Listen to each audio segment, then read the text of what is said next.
নমস্কাৰ welcome to ABS ক্লাसेस এটি নতুন ভিডিও আনিছো এইকিদিন খুব চৰ্চাৰ বিষয়টোৰ ওপৰত ভিডিওটো এটো হৈছে মুখ্যমন্ত্ৰী লোকসেৱক আৰোগ্য যোজনা আমি জানো যে MMLSAY বুলি যেটো কও তাৰ ওপৰত খুব চৰ্চা হৈ আছে যে আমি ডিডাকচনৰ সময় হৈছে স্যালাৰি সময় হৈছে ইতিমধ্যে ডিডাকচন কৰিবলৈ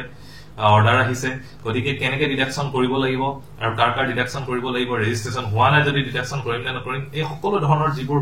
প্ৰশ্ন আছে এই প্ৰশ্নবোৰৰ উত্তৰ লৈ আহিছো মই মোৰ কম্পিউটাৰ স্ক্ৰিনৰ সন্মুখত মই বহি আছো আৰু ইতিমধ্যে দুটা তিনটা মোৰ ভিডিও এইবিলাক চলি আছে আৰু খুব মানুহে চাইছে যেনে ৰেজিষ্ট্ৰেচন কৰিব লাগে কি কৰিব লাগে সকলোবোৰ মই এই ভিডিওবোৰত দিয়া আছে আৰু মানুহে খুব ভাল পাইছে আৰু বিভিন্ন জনৰ পৰা ফোন মেছেজ এইবোৰ পাই আছো এতিয়া মই ইয়াতে বিল এখন মই খুলি লৈছো আৰু বিলখনত মই কেনে কেনে অপচনবোৰ থাকে কোনে কোনে ৰেট কৰিব লাগিব এই গোটেইখিনি মই দেখুৱাম মই ভিডিও একাউণ্টৰ পৰা যেনে বিলখন মই খুলি লৈছো প্ৰথমে মই এখন জিপিএফ বিল এই জিপিএফ বিলখন মই খুলি লৈছো এই বিলখনত কি থাকিব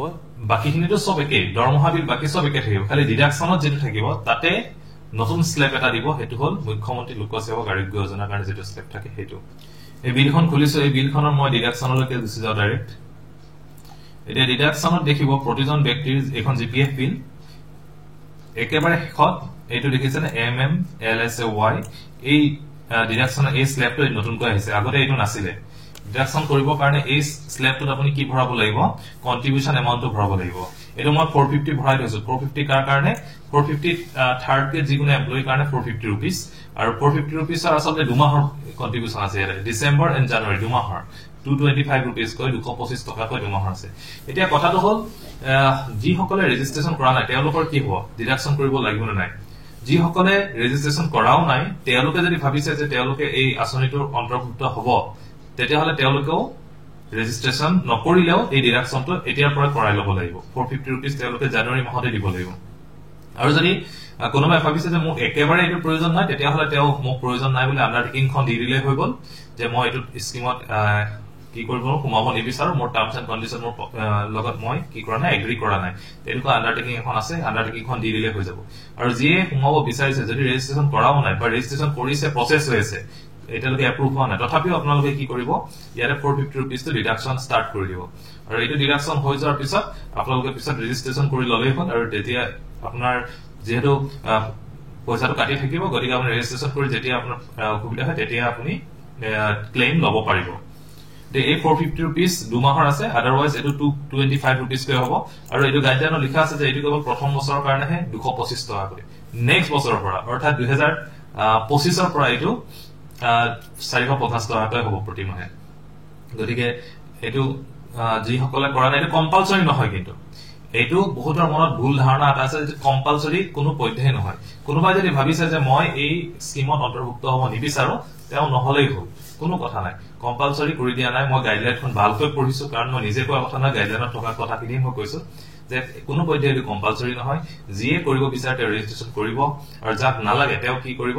আন্ডাৰটেকিং দিব যে মোক এটো নালাগে বুলি আদাৰৱাইজ তেওঁৰ ডিডাকচন কৰি দিব কোনোবাই যদি গম পোৱা নাই আন্ডাৰটেকিংও দিয়া নাই আৰু গম নোপোৱাকে তেওঁৰ হয়তো ডিডাকচন হৈ যাব পাৰে কাৰণ যদি আন্ডাৰটেকিং দিয়া নাই তাৰ অৰ্থ এটো বুজাব যে তেওঁ এই স্কিমটো লাগে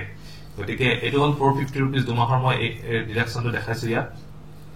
আৰু যদি মই অন্য এখন বিল দেখাইছো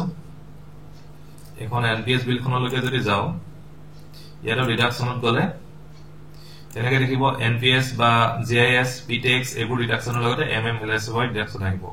আমাৰ এগৰাকী টিচাৰক নালাগে বুলি কৈছে তেওঁ কিয় নালাগে নলগাৰ কাৰণ আছে কাৰণ তেওঁৰ হাজবেণ্ড এণ্ড ৱাইফ দুইগৰাকী চাকৰি কৰে হাজবেণ্ডে ডিডাকচন কৰিব আৰু ৱাইফক তাত বেনিফিচিয়াৰী হিচাপে এড কৰি দিব দুইজনে যদি চাকৰি কৰে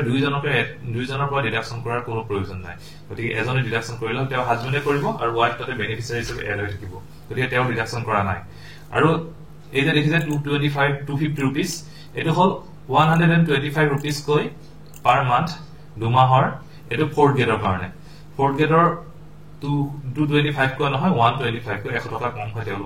তেওঁলোকৰ পিটেক্স যেনেকৈ 180 জিএস যেনেকৈ 100 তেনেকৈ ইয়াতেও 125 रुपीस কৈ দুমাহৰ 250 रुपीस ইয়াতে তেওঁলোকৰ ডিডাকচন হ'ব গতিকে এই সকলোৰে ডিডাকচন কৰি বিলখন কি কৰিম এই বিলখনেই সাবমিট কৰা হ'ব আৰু যি কেজনক নালাগে বুলি কৈছে তেওঁলোকে এখন আন্ডাৰটেকিং দিব আৰু এই সকলো কৰাৰ পিছত MMLSAY ডিডাকচন এটো মাহৰ পৰা ষ্টাৰ্ট হৈ যাব আসলে হৈছে ডিসেম্বৰৰ পৰাই কিন্তু জানুৱাৰীৰ পৰা এতিয়াৰ পৰা একচুয়ালি কাটিব সো এইখিনি কথা একো ভয় খাব লগা কথা নাই বহুত চিন্তা ভাবনা বহুত কিবা কিবি হৈ আছে মনৰ একো কথা নাই যি প্ৰশ্ন আছে মই প্ৰায়খিনি প্ৰশ্ন মোৰ ভিডিও দিয়া আছে অলৰেডি বহুতে কৈ আছে যে 5 লাখ টকা লৈকে 5 লাখ টকা লৈকে লিমিট আছে কোনো কথা নাই দেখো একো কথা নাই কত লিখা নাই 5 লাখ টকা লৈকে লিমিট আছে বুলি কত লিখা নাই যে অকল গভৰ্ণমেণ্ট হস্পিটালত হ'ব বুলি প্ৰাইভেট হস্পিটালতো হ'ব বহুতৰ মনত ভুল ধাৰণা আছে যে গভৰ্ণমেণ্ট হস্পিটালত হ'ব প্ৰাইভেটত নহয় বুলি প্ৰাইভেটতো হ'ব 5 লাখ টকা লৈকে লিমিটৰ কোনো কথা নাই খালি লিমিট এটাই আছে যে আপুনি আপোনাৰ গ্ৰেড মতেহে আপোনাৰ বিলবোৰ লগতে লকে অৰ্থাৎ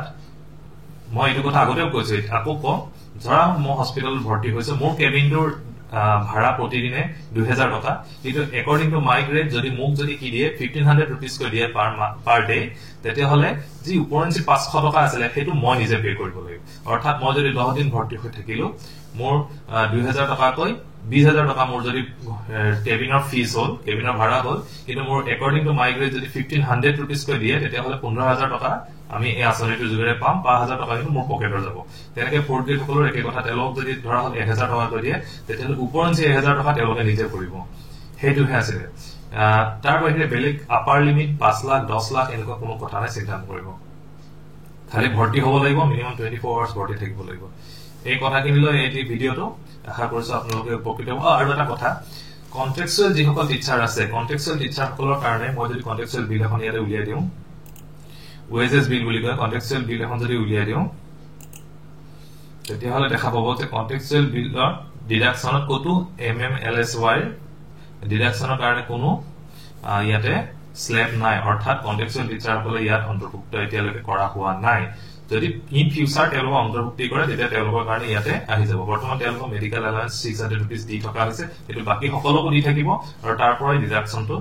আপোনালোকে কৰাই ল'ব লাগিব যি সকলে কৰিম বুলি কৈছে গতিকে কন্ট্ৰেকচুৱেল কোনো ধৰণৰ হাই স্কুল কন্ট্ৰেকচুৱেল হক এসএসএ কন্ট্ৰেকচুৱেল কোনো ধৰণৰ কন্ট্ৰেকচুৱেল এতিয়ালৈকে দিয়া নাই বাকি ৰেগুলাৰ এমপ্লয়ি খিনিকে কাৰণে এতিয়াৰ পৰা প্ৰযোজ্য হৈছে ইয়াৰ কোনো লাষ্ট ডেট আছে নেকি হৈছে কোনো লাষ্ট ডেট নাই ৰেজিষ্ট্ৰেচন দেৰিকে কৰিলেও হ'ব খালি আপুনি ডিডাকচনটো এতিয়াৰ পৰা ষ্টাৰ্ট হৈ যাব সো এইটো আছিল ভিডিওটো অকমান যিখিনি সন্দেহ আছে খেলিমেলি আছিল এইখিনি মই ভাবো দূৰ হৈছে আৰু ভাল ভাল ভিডিওটো শ্বেয়াৰ কৰিব ধন্যবাদ চাৰিক ভাই ডিসকাস লগ পাম নেক্সট ভিডিও